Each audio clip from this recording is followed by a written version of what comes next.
Tambaram railway பணிமனையில் பராமரிப்பு பணி காரணமாக இன்றும் நாளையும் பிற்பகல் காலை 9:30 மணி முதல் 1:30 மணி வரை 55 மின்சார ரயில்களின் சேவை ரத்து செய்யப்பட்டுள்ளது. இதனால் பயணிகளுக்கு ஏற்பட்டுள்ள அவதி குறித்து செய்தியாளர் வேல்முருகனிடம் கேட்கலாம். வேல்முருகன், இந்த பயணிகள் ரயில் ரத்து இது சார்ந்த தகவல்கள் முன்கூட்டியே பயணிகளுக்கு தெரிவிக்கப்பட்டிருக்கா? ஊடகங்கள் மூலமாக தெரிவிக்கப்பட்டிருந்தாலும் அது சார்ந்த அறிதலோடு பயணிகள் இருப்பதை பார்க்க முடிகிறதா, அல்லது வந்து ஏமாந்து செல்லக்கூடிய சூழல் தான் அங்க இருக்கா?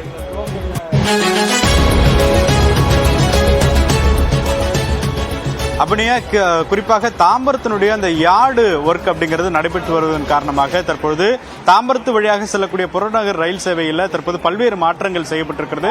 குறிப்பாக ஏற்கனவே 55 ஸ்பெஷல் ட்ரெயின் வந்து கேன்சல்ஸ், புறநகர் ரயில் சேவை அப்படிங்கிறது ரத்து செய்யப்படுவதாக தெரிவிக்கப்பட்டிருந்தாலும் கூட பொதுமக்களுடைய நலன் கருதி அதை வந்து மாற்றம் செய்து சனி ஞாயிறு மற்றும் 3ஆம் தேதிக்கு பிறகு, ஆகஸ்ட் மாதம் 3ஆம் தேதிக்கு பிறகு இந்த பணிகள் வந்து மீண்டும் வந்து செய்வதற்கான அந்த திட்டமிடல் செய்யப்பட்டது.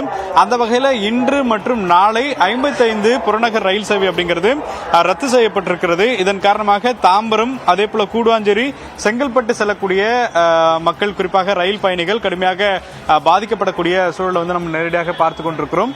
அது மட்டும் இல்லாமல் தற்பொழுது அவர்கள் மக்களுடைய கோரிக்கை ஏற்று சென்னை பி ஸ்டேஷன்ல பல்லாவரம் செல்லக்கூடிய அந்த ரயில்கள் அப்படிங்கிறது 20 நிமிடத்திற்கு ஒரு ரயில்கள் அப்படிங்கிற வகையில் வந்து இயக்கப்பட்டு வருகிறது.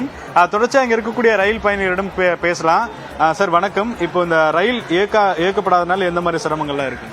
நான் வந்து தாம்பரம் வரைக்கும் தினமும் போயிட்டு இருக்கேன். இப்போ வந்து இன்னைக்கு பார்த்தீங்கன்னா உங்களுக்கு தெரியும், பல்லாவரம் வரைக்கும் தான் போட்டுருக்காங்க.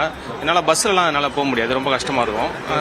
100 ரூபீஸ் பாஸ் தான் நான் மாசம் எடுக்கிறேன். ஒரு ட்ரெயினுக்கு நீங்க பாஸ் எடுத்து? ஆமா, அதில் நான் போயிட்டு இருக்கேன். என்னால் இப்போ பைக்லேயும் அவ்வளோ தூரம் போக முடியாது, கொஞ்சம் சிரமமான நிலைமை தான். அதே மாதிரி என்ன மாதிரி தாழ்த்தப்பட்ட கொஞ்சம் மக்கள், ஏழ்மையான மக்களுக்கு கொஞ்சம் கஷ்டமான சூழ்நிலை தான் இது. Okay okay. இப்போ நீங்க தொடர்ச்சியா வந்து அங்கிருந்து, இப்போ இங்கிருந்து நீங்க பல்லாவரம் போயிட்டு அங்க எப்படி டிரான்ஸ்போர்ட் மாறிக்கீங்க?